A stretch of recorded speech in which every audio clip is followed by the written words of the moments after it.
Welcome to Unapologetically Sensitive, where you can learn, relate, laugh, and maybe even live a bolder, brighter life. I'm your host, Patricia Young. This is a weekly podcast where we explore the strengths we have because of our sensitivity and some of the challenges it poses as well. The information in this podcast is not a substitute for help from a licensed mental health professional. Hey there. I've looked over the most downloaded episodes, and so in the next couple weeks, I'm repurposing some of the most popular episodes that you're going to be hearing. You're going to hear this little new intro and then the regular intro. These have been really powerful episodes. I think you're going to enjoy them. I'm going to be doing some extensive traveling during COVID from my office to the front porch. I expect to have an extended layover in the living room. I just need to take a little bit of a break. I may be recording some bonus episodes, so you'll just have to check on Tuesdays what pops up in your feed. But I am committed to making sure that you do get something on Tuesdays. I don't want to take too long on this, so I hope you're doing well.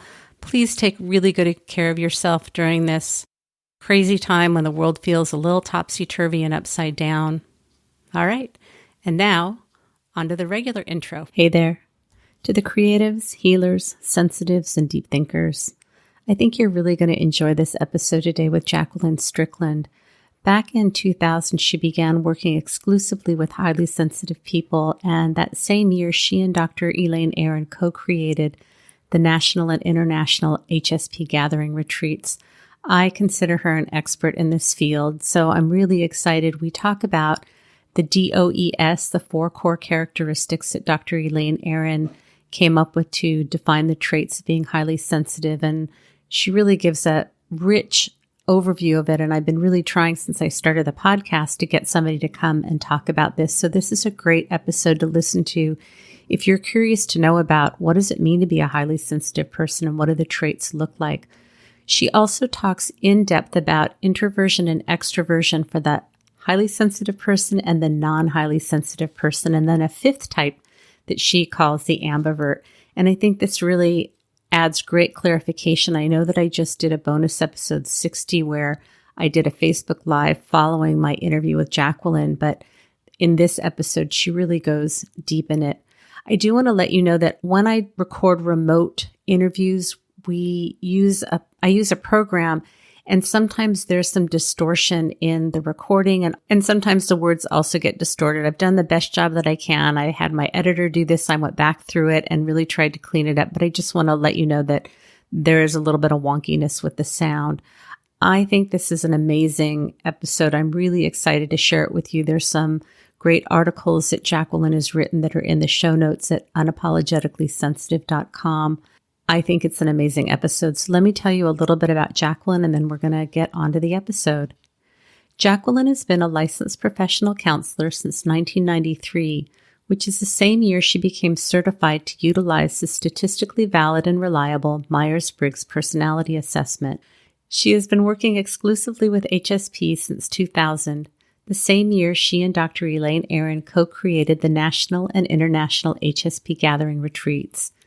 Besides Elaine Aron, major influences which have informed Jaquelyn's work have been her background in social work, women's studies, Brené Brown, eco-psychology, and her nature as teacher and healer experiences. If you want a more detailed bio of Jaquelyn, she had so much to offer, it will be in the show notes. If you're enjoying the podcast, you can really help me out by continuing to share it. You're doing a great job. More and more people are listening to the podcast. It's listened to internationally. If you're comfortable rating and reviewing it, it's easy to do it in Apple iTunes. If I remember, I'll put instructions in the show notes about how you can use a laptop to rate and review. And now, on to the show. Hey, Jaquelyn, welcome. Hi, Patricia. Thank you for having me. I am so excited to have you here today. You have so much knowledge and information that I'm just hungry to get the scoop on and get it out to the listeners. Thanks. My vast knowledge of information can overwhelm me at times as well, since I think I'm one of the original people to find out about this way back in 1996. All right. Sounds great. So obviously you identify as a highly sensitive person. What do you think of the term highly sensitive person? Yeah, I've been asked that question so many times. And I know personally that Elaine Aron struggled with that name, and so did her editors in trying to come up with something else. So for me, I fully accepted it. Sometimes I say I have a finely tuned nervous system, so I'm fine with it. I know it can cause confusion, especially to the other people who often remark, well, I'm sensitive too. And then we get into a discussion about what it really means. So I'm fine with it, basically. Sure. That sounds great. I want to jump right into our content. So I'd love to have you talk about the 4 core characteristics of being a highly sensitive person. Maybe you can talk about why these are important, and then can we go over each one, and can you talk a little bit about what each one looks like? And on this, since I haven't been able to get anybody to do that yet. Why is the acronym BOES so important for we HSPs? Well, Elaine Aron came up with this acronym. I think it was either while she was writing Psychotherapy in the Highly Sensitive Person or shortly thereafter. And it's important because out of the 1.4 billion HSPs in the world, we all share these 4 things. And so depth of processing, I've heard Elaine say, and I tend to agree, that depth of processing is really the key thing for we HSPs. Overstimulation is important. Emotional intensity and responsiveness and empathy is important. And sensitive to subtleties is important. But she feels that depth of processing and the more active prefrontal cortex that we have creates this depth of processing to see breadth and depth of things around us. And so we HSPs tend to, with our depth of processing, reflect more than others on the way the world is going, the meaning of life, wondering about the quality of the relationship we're in, what may have happened or will happen. We can tend to experience very deep feelings and empathy for others. And our depth of processing tends to make us aware of social justice issues, and many of us often work for some cause. So our depth of processing, too, in the way we see the world, can often be a catalyst for us to have very vivid dreams and help us to sort of see and sense long-term consequences of certain events in our life. I love that. Thank you. Mm-hmm. Then I have a question for the O. I've always said overarousal and overstimulation. Is that inaccurate? Oh, I'm a big word person, and to truly accurately answer that question, I would want to look up the word overarousal and compare it to overstimulation. I suspect they're probably very similar, so I wouldn't worry about it too much. Overstimulation is just that sense of feeling stressed out, feeling burnt out, overwhelmed. I just was talking with a client the other day, and she was like, I just hit a wall and I couldn't do anything else, despite my left brain that was telling me, but you have so much more to do. Her body was just saying, no, I have hit a wall. So overstimulation is probably the most negative thing that we HSPs have, is that our current dominant culture can create so much overstimulation in us. And so we have to be really, really careful about what filters we let in our day. I know I have to practice that with depth of processing, because my depth of processing almost always leads to overstimulation unless I consciously choose, okay, you got these 12 things that have come into your life today, and they're greatly affecting you, and you're thinking about them deeply. Which ones are serving you today? Which ones are serving you in this moment? So that I'm more in control of not allowing others to create undue overstimulation. Because as we know, chronic overstimulation leads to too much cortisol in our body, which then can lead to depression and anxiety, which then makes HSPs, the generalization becomes popular that all HSPs are anxious and depressed, which is not true. So anyway, that's overstimulation or overarousal, however you want to refer to it. Okay. How about the next one? Yeah, emotional intensity, responsiveness, and empathy to others is we just bring more emotional intensity and empathy to almost every situation. There's a difference between emotional intensity and empathy and emotional reactivity. I think that is very key skill to learn for HSPs is to know when to act versus react. I think our emotional intensity can really help us tune into the arts and can really help us express our feelings. I think that's why when we can honor our emotional intensity, empathy, that's why we can write beautiful poems after seeing a sunset. That's why we have poets and photographers and authors and speakers and historians who can take how passionately they feel about something and turn it into a work of art.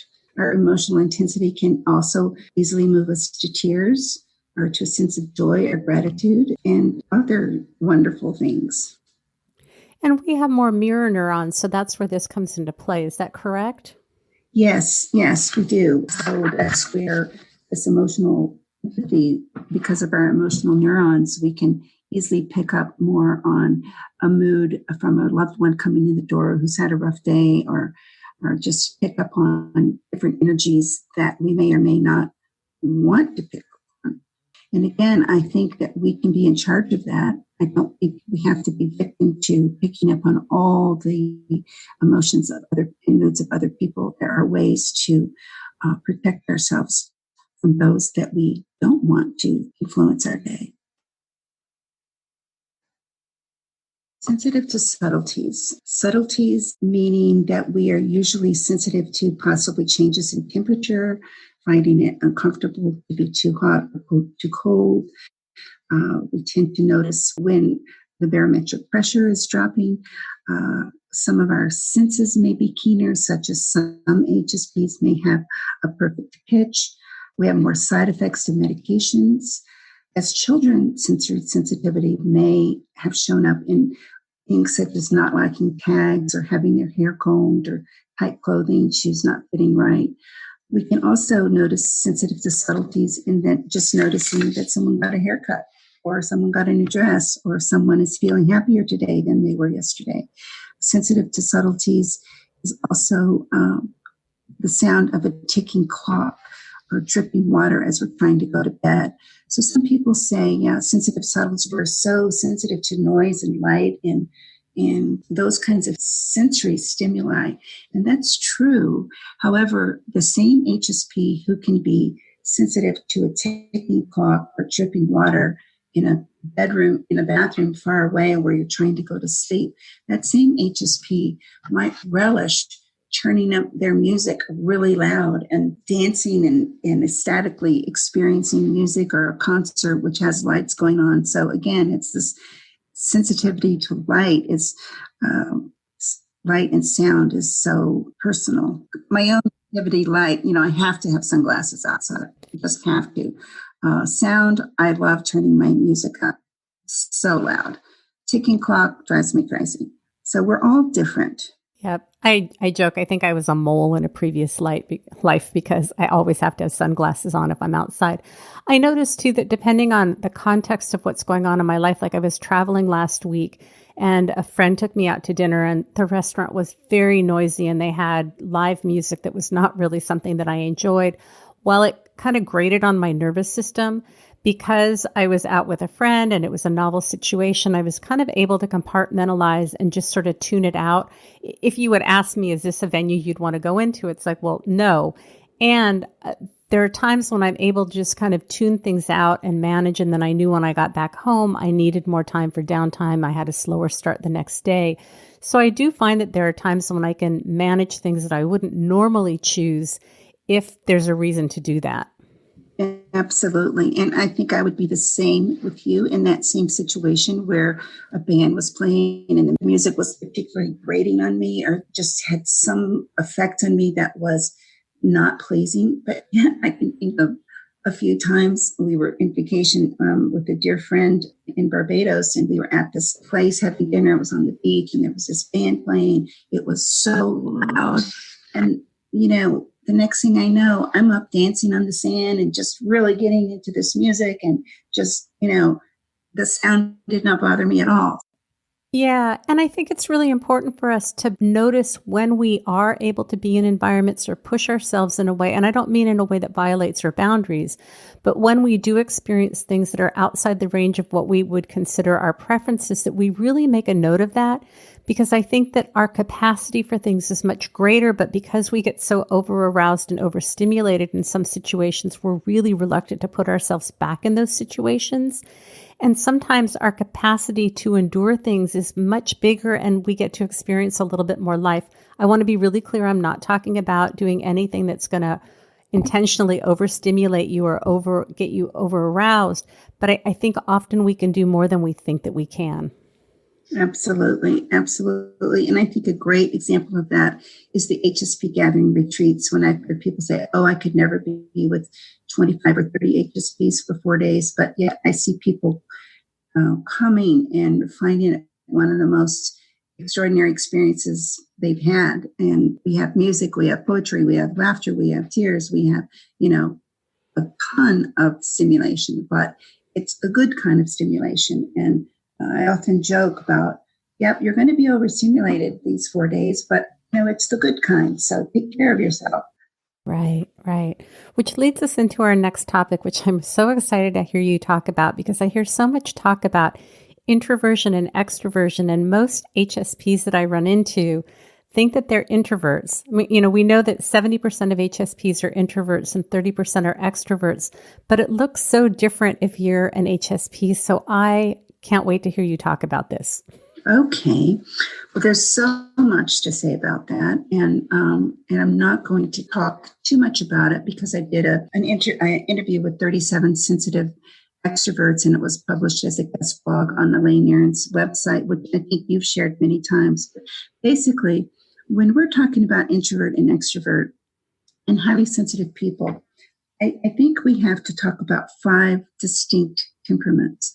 We have to talk about the HSP introvert, the HSP extrovert, the introvert in general, and then the extrovert in general. And the new term that's been thrown about is the ambivert. I've met very few people who I would truly say are true ambiverts. And then let's go back to the HSP and introvert and extrovert. We have more similarities together simply because whether introvert or extrovert as a sensitive person, we all share all 4 of the DOES. My introverted non-HSP husband has a great deal of depth of processing, but I've only seen him overstimulated once when he had knee surgery and he overdid it in physical therapy. The extrovert, non-HSP extrovert, they might have emotional intensity. We can see it all the time. They're passionate. They can get up on stage and be passionate about things, but they do not have all 4. So again, it's just the all 4 added to the 27 self-assessment question that Elaine Aron created. If you can identify with all 4 of the DOES and answer a majority of those 27 questions, that is differentiating you from other introverts. My introverted non-HS husband doesn't answer very many of the questions on the assessment at all. So again, we just can't lump us all together. So can you give us some specifics? What I would love is for the listeners to go like, okay, I identify with that. Okay, I think I'm an HSP introvert. Oh, especially the HSP extrovert, because I thought I was an introvert because so much of what's been written about includes the traits of an HSP and it hasn't been teased out. So I would love to make this really clear. Is it easier if I ask you some questions? What's the best way to do this? Yeah, go ahead and ask me some of your personal questions. I've kind of smiled when I see you, Patricia, often say, well, I've tested an INFJ, but I'm actually an extrovert. Mm-hmm. Well, because everything that I read about being an extrovert, I don't like, being around a lot of people. I don't like loud venues. I don't get really energized by being out and about a lot, but I love connecting. I love having in-depth conversations. I'm definitely a verbal processor. I respond very quickly to things. I love that novelty. I love that stimulation. I really thought that I was an introvert. So yeah, So a lot of the things that I read, well, let's look at the battery charging. All the memes that we see about if you're an extrovert, you get your batteries charged by being around people. And if you're an introvert, you get your battery charged by being alone. Can you address that? Yeah, that's a great way to do it. And that's Carl Jung's definitions from his book, Psychological Types. And it's where the Myers-Briggs was derived from. Now, this Myers-Briggs was created way before any information on the HSP trait came along. So let's look at introversion and extroversion. When I do my HSP Myers-Briggs overlay class, I ask the participants, so what are the stereotypes for extroverts? And it's gregarious, bold, outgoing, involved in a million different things, on different committees, etc. And what's the definition of an introvert? Well, tend to be shy, withdrawn, quiet, only like to be with one or two other people. And so gets their energy renewed by being alone. I would say definitely introverts get their energy renewed by being alone, by keeping their thoughts and feelings inside until they're fully ready to be formed. And then I think the HSP extrovert also gets their energy renewed by being alone. In fact, we must go inward because of overstimulation, because the external world can overwhelm us. So we must go in to recharge, mostly for me physically, but it's also where I process my day. It's where my spiritual life lives. It's where I go into prayer and deep meditation and deep intuition. I don't do that publicly.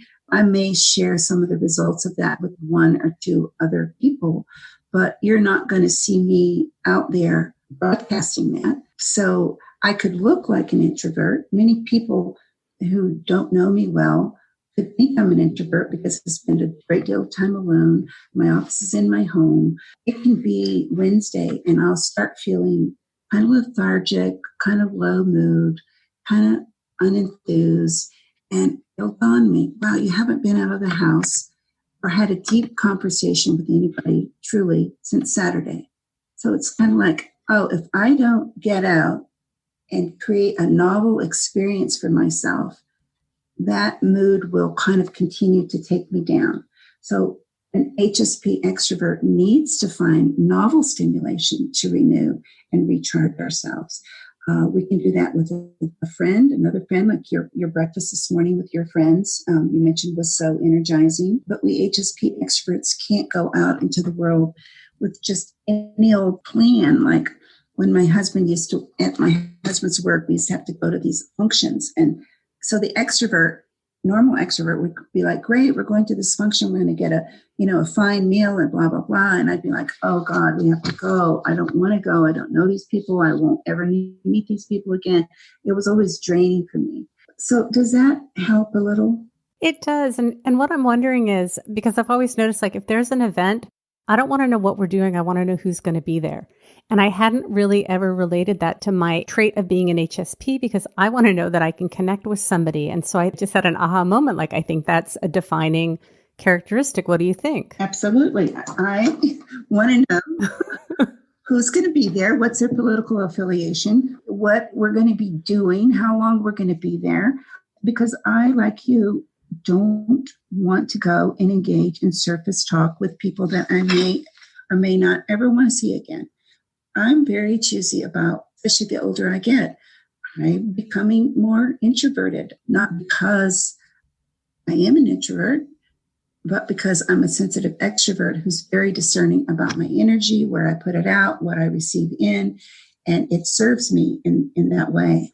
Yeah. And I find one of the things that's interesting this morning, I was telling my husband, because I had to get together. I did an online summit. And so the organizer has found some other HSPs. And so he did a little breakfast meetup this morning.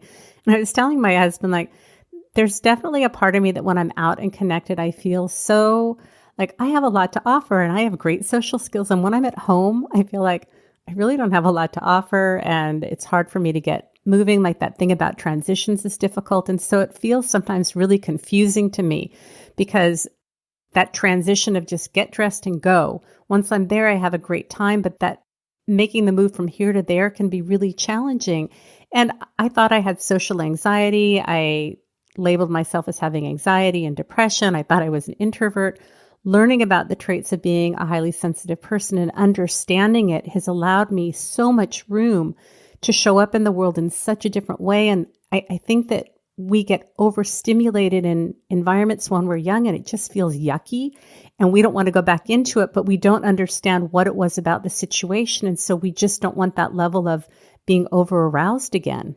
Yeah. And I think that's, a perfect example of an experience when many of us were unempowered as highly sensitive people. We didn't know that we had the right to discern which events we wanted to say yes to and no to.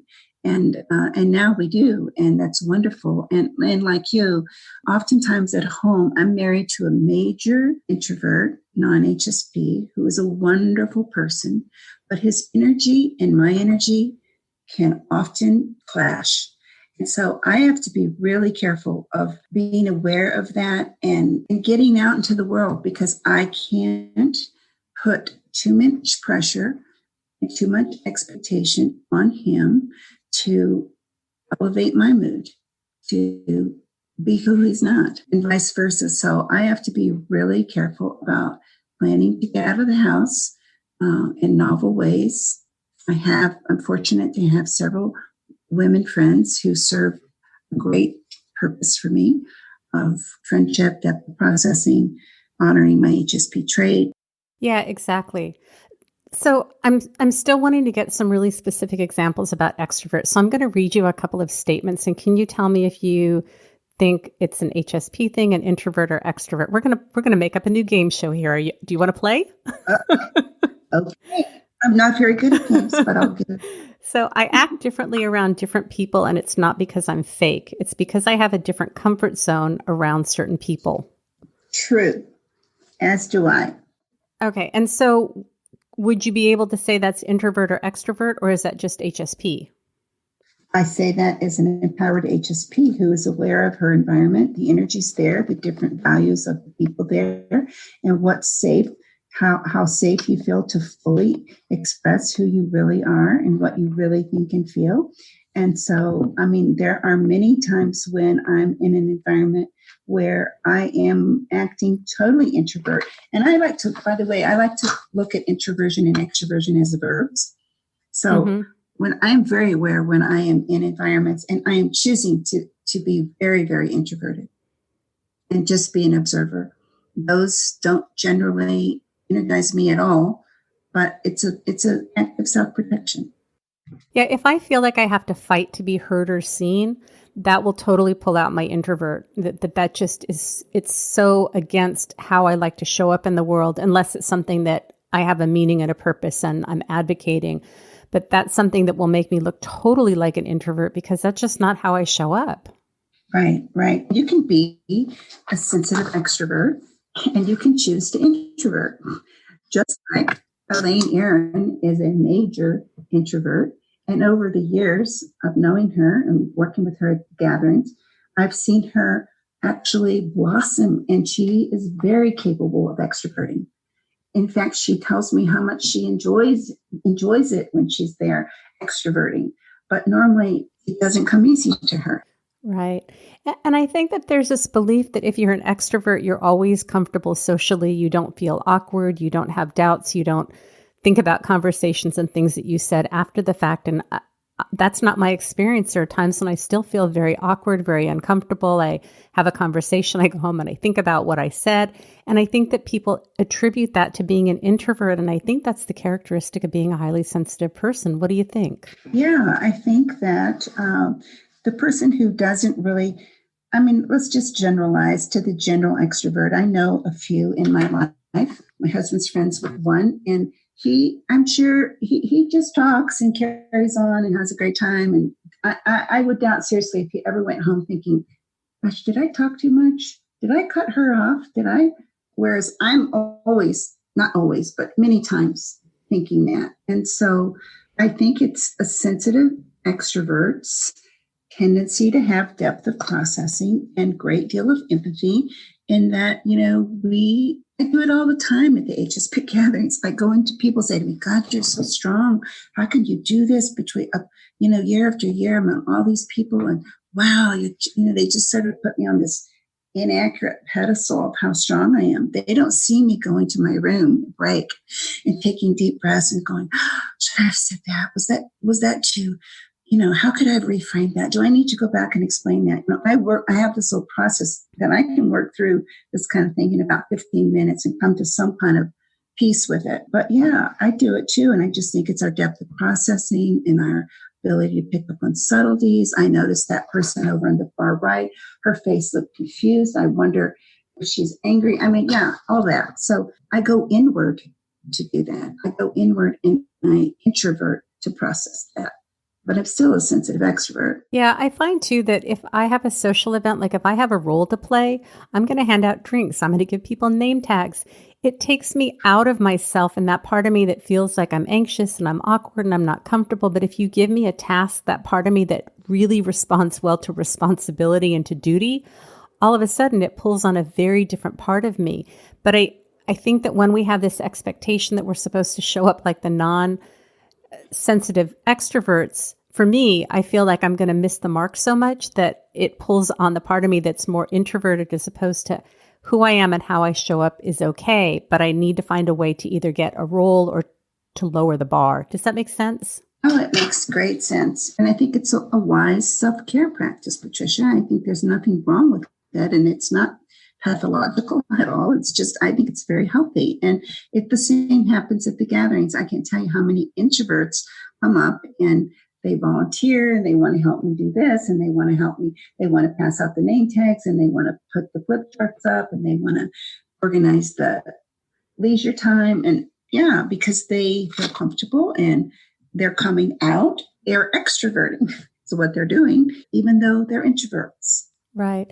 It's interesting. I just recorded a guest episode on somebody else's podcast about the highly sensitive person, and it's for clinicians to get CEUs. I found myself really nervous and anxious the night before and the day that we were recording.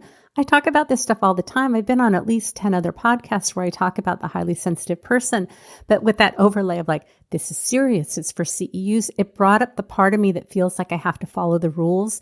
And what if I ramble? And what if I'm too personal?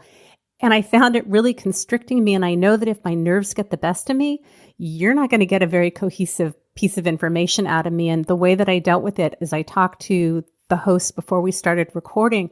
I really didn't expect to process it as part of the interview, but I started out by saying, I'm feeling really nervous. My heart is pounding, and this is what I'm feeling concerned about. Just creating room for that helped me to relax and remind myself, like, I know my stuff, but I think that when there's that overlay of social expectations, rules, norms, because we want to get it right, it can really inhibit us. And I'm wondering if that's another part where people that may be highly sensitive extroverts feel like they're introverts because that part takes over. What do you think? I think that's a healthy thing to be aware of for all HSPs, sensitive extroverts or sensitive introverts, because I find I often am aware of having one foot in the dominant culture and one foot in my authentic way. In fact, I love The Artist Way by Julia Cameron. I've read it so many times. I've done it so many times. And I've changed. I inevitably changed the artist way to the HSP way. So to me, there is an HSP way, an authentic way of me being in the world, of which has become, thankfully and gratefully for me, my dominant way of being in the world. It's it's not the other 80%.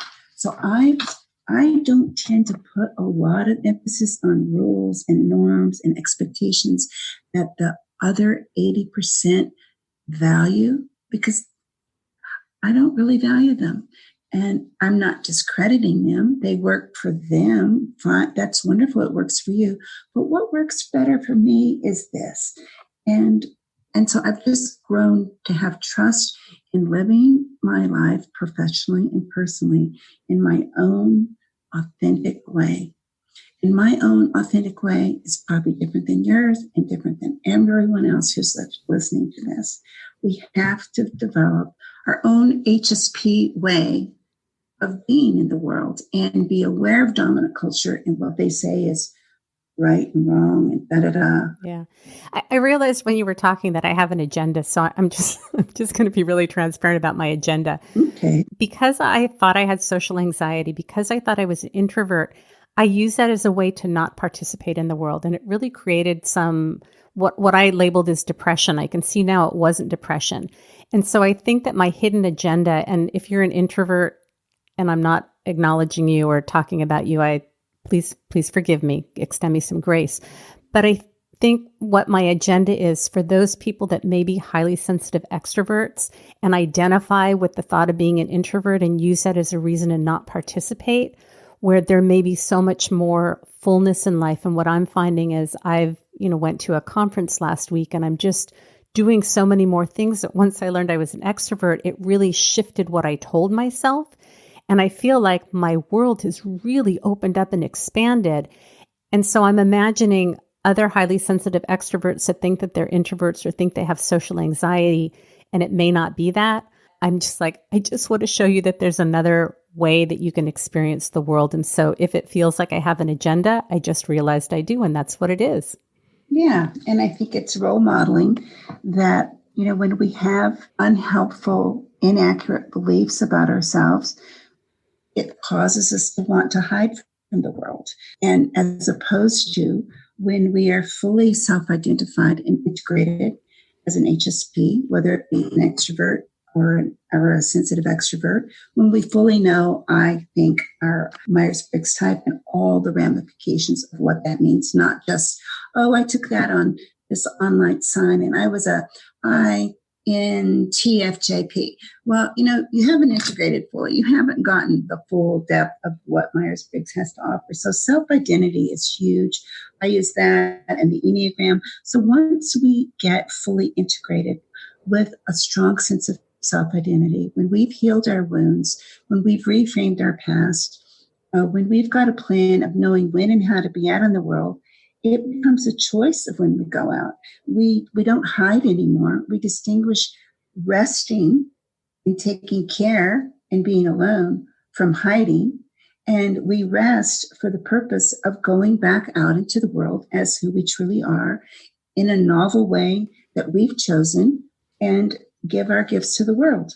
And I don't expect to give my gifts to the world and my authentic self to the whole world. I just give it in special places, novel places that I've been blessed to be invited to, involved with, that I've created myself.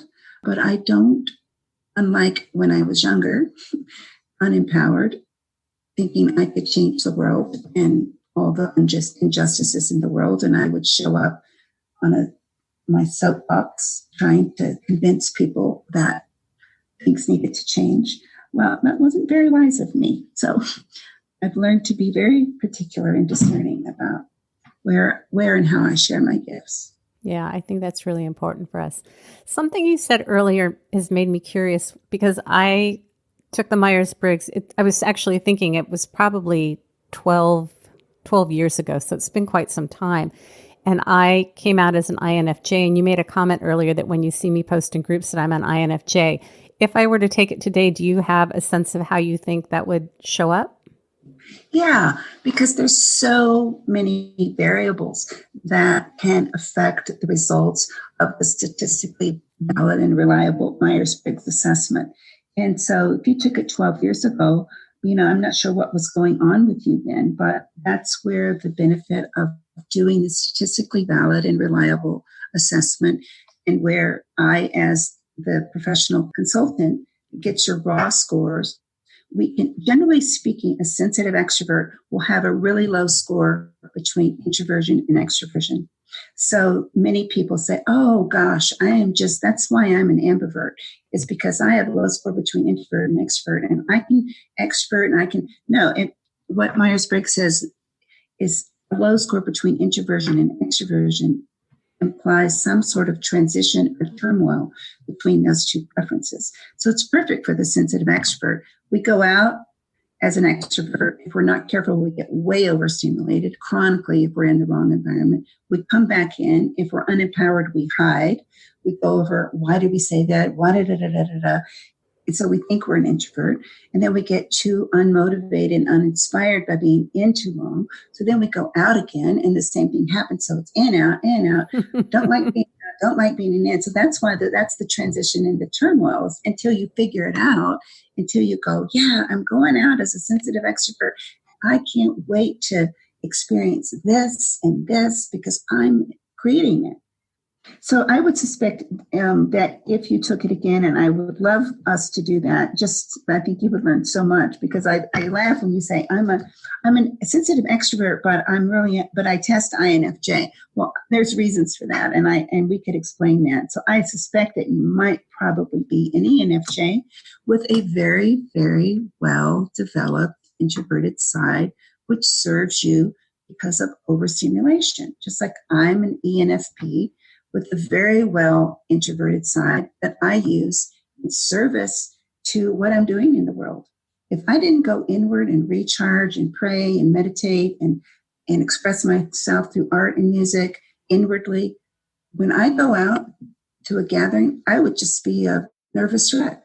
Yeah, and it's one of those things where labels can either be really helpful or they can be harmful, and it can go one way or the other. And the few statements that I read to you were from something that's under the label of introversion. So I think that's where a lot of the confusion comes from, that I would read things about introversion that really were about high sensitivity, and I identified. And so I just kind of, all my thinking went, I must be an introvert, which is why I'm just so passionate about providing education so that people just can make choices that work for them. And it's that fine line of how labels can really expand or kind of limit us. Exactly, especially if you don't understand them fully. And unfortunately, there's been so many books and articles, and you may be an introvert if you do this and that. And it's just gotten too many generalizations, too many stereotypes. So it's very confusing. And I will put in the show notes at unapologeticallysensitive.com. Jaquelyn has some resources that she'll tell us about. And I'm going to link again to your article, which I probably post at least once a week, Introversion, Extroversion, and the Highly Sensitive Person, which is excellent. So the last thing we haven't talked about is ambivert. Can you explain what an ambivert is? Well, that's kind of a new term, and that's I'm not sure that I fully agree with that, but I'm not going to argue with anyone who wants to identify as an ambivert. But it gets back to that, what's your raw score between introversion and extroversion? Confusion happens when they say, oh, I'm really right in between, so I must be well balanced between introversion and extroversion, so therefore I'm an ambivert. That's one point of conversation that goes on out there. I say that's the sensitive extrovert, but I do think I've met one. I know a friend who often challenges me about this whole HSP thing, and she wants to believe it, but she just wants to challenge me. She's like, well, I have depth of processing too. Look at my bookshelves, look at all the books I read. I go deep into all these subjects. So why aren't I an HSP? And she goes, and then I get overstimulated. Like I can just go out for a short while and I want to come home and take a rest. Well, one, she's in her late 70s. So that's why she gets overstimulated. But she's not sensitive to subtleties. She's not sensitive to noise. We were on public transportation in San Francisco, and some brake started screeching, and I just immediately had to cover my ears, and she just kept on talking like it didn't even bother her. And so I think she might be a true ambivert. She likes to go out, and she does go out. She gets on public transportation. Screeching doesn't bother her. Crowds don't bother her. She goes back in, and she does enjoy, she lives alone. She's in her 70s. She reads voraciously. She does enjoy being alone. So I think she might be a true ambivert, but she doesn't have DOES. So with an ambivert, I actually am gleaning this from your article, which I was looking at yesterday for another purpose, that an ambivert can consciously choose whether they want to extrovert or introvert. Is that correct? I think HSPs can consciously choose whether they want to introvert or extrovert. So what's the distinction with the ambivert then? Well, the ambivert doesn't have all four of the DOES. Okay. So whether you're an HSP or not, we can choose whether we want to extrovert or introvert, but the distinction is whether you've got the DOES, which is, I know what you've been saying. I'm just recapping. Yeah. Okay, got it. I'm ready to move on. Are you? Yes. Does sensitivity increase as we age?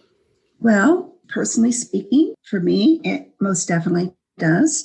I've heard Elaine Aron say the same thing. I don't think there's necessarily any science or research behind it, but for me, it's a logical thing. Our eyesight deteriorates, our muscles deteriorate.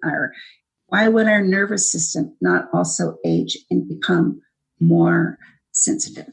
Why is it important for highly sensitive people to be around other highly sensitive people? We're transitioning. That was a very abrupt transition. Well, it is very important because I wrote an article on that. I hope we put it in the notes. It's 10 reasons why HSPs need to be in relationship with another HSP. This came to me with a dear extroverted friend after we had just spent 3 days backpacking in the Colorado wilderness. And we were both left in such a state of awe and wonder and full self-expression and expansion. And we were like, wow, what just happened with us? And we came up with these 10 ways that I think serve HSPs when they're in connection and in reciprocal relationships with other HSPs. And I won't go into all of them because you're going to post it on the notes. But basically, we fully come out and be our authentic self. A sense of feeling seen and heard and accepted encourages us to focus on our strengths. It softens our heart. From the HSP gathering perspective, why it's important, what I see happening with HSPs, for the most part, they come in on day one and there's just this incredible silence and this pause to check. And people have shared that they felt doubtful about being there, insecure. They've come because they're lonely. They feel fragile. They feel vulnerable. And, after 2 or 3 days, and they usually leave feeling much more inspired, courageous. They have a great deal of self-compassion and acceptance for themselves because they see 25 or 30 other people fully living their lives, and they start to trust their needs. So it's just so important to be with another HSP. And I'm going to go out on a limb here a little bit. And I think being with an HSP for me doesn't include social media. I know social media has been incredibly supportive and helpful for thousands of HSPs around the world. But there is something about spending time and having one other person in your life who's an HSP that you can process things with. Yeah. And with the HSP retreats that you run, what have you noticed after participants have been around other HSPs? Well, I've noticed that they have moved from feeling uncertain and doubtful to getting a lot more courageous. So courageous that many of them perform on our creativity night, which is an opportunity. It's kind of like a talent show. And I've seen HSPs perform, dance, poetry, monologues, share their photography. I've seen them become fully engaged, fully extroverting and manifesting their gifts, as opposed to sitting back and being just an observer. It's just sort of a place that creates a lot of authentic energy and joy and happiness and just a lot of the higher vibrations. I love that. Do highly sensitive people experience more inhibition than non-highly sensitive people? Well, I think that's a good question. And I'm not going to be good at explaining it right now, but in one of Elaine's books, she talks about we have these two systems, an inhibition system, which causes us to pause and check, and another part of that system, which creates curiosity and wanting to know more about the world. So I think it's both and. Mm-hmm. Yeah, I find that in certain areas, when it comes to communication and being vulnerable, I'm a high sensation seeker. I'm out there, I'm taking risks. But when it comes to things in my body or improv or dancing, like I just feel really inhibited. And so it's just very interesting to see how that shows up. And I mean, I'm sure it's a very complicated question, and it makes sense. So, yeah. Well, I think let's talk about just briefly about how HSPs show up in the world. I and some of my colleagues have been very concerned about all the generalizations about HSPs. The generalizations have become so vast and so broad. Sometimes I don't recognize myself. Can you share what a couple of those are, just so we know what we're talking about? Oh, you see things like, does anyone else have trouble going to the grocery store and people are standing too close to you? And, 30 people go, oh, yes, me too. I can't stand it when someone is, touching me or passes by me in the store. Or does anyone else sensitive to... I've heard driving, like I have to learn how to drive. Is that hard for you as an HSP? Is that like one of them? Yeah, something like that. Or I can't eat these foods. I can't eat nightshades. Just what about you? And several HSPs go, oh yeah, I can't eat nightshades either because they do this and this and this. So, there's just so many out there because there's so much on social media. And I'm not putting down those people who want to collaborate and learn from other people and find a like-minded soul who also can't eat nightshades. That's fine.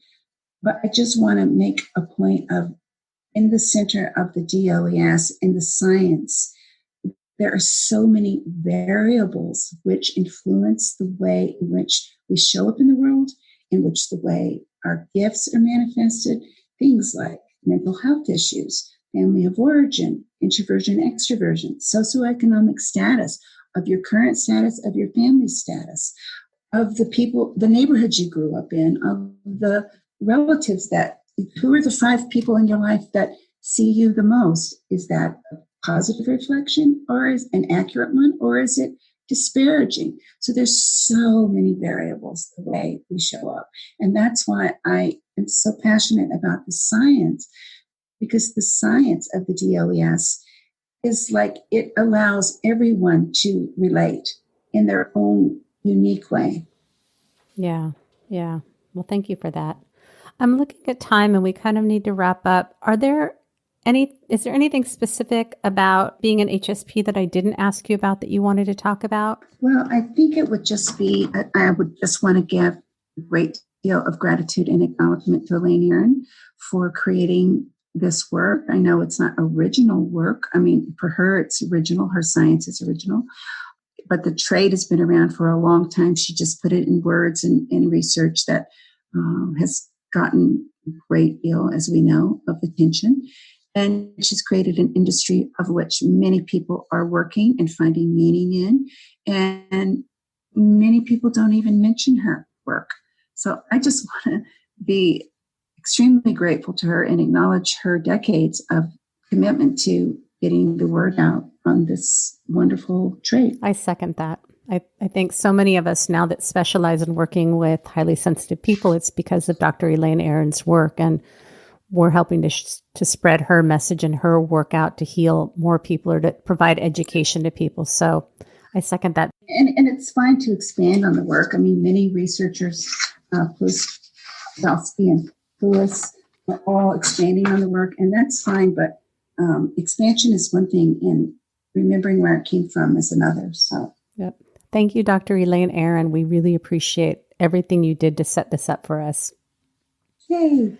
Jaquelyn, why don't you tell us a little bit about projects that you're working on, things that you're offering, where people can find you? And again, I'll put all that in the show notes at unapologeticallysensitive.com. Okay. Well, that's a good, complicated question. As not surprisingly, I'm kind of going through a transition. I'm slowly closing out my psychotherapy practice, and I do some coaching and mentoring. I've added the word sage to my title, and I am still doing the HSP Gathering Retreats. I'm still doing some online classes, my Myers-Briggs HSP overlay. I want to start doing the Enneagram for HSPs and an integrated wholeness of the heart, way to get out of ruminating.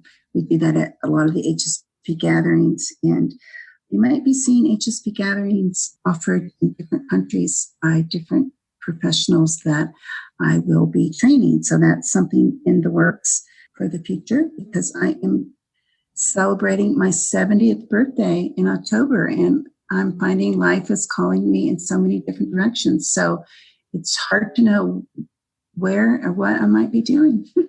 Congratulations. Is there a website where people can find you at?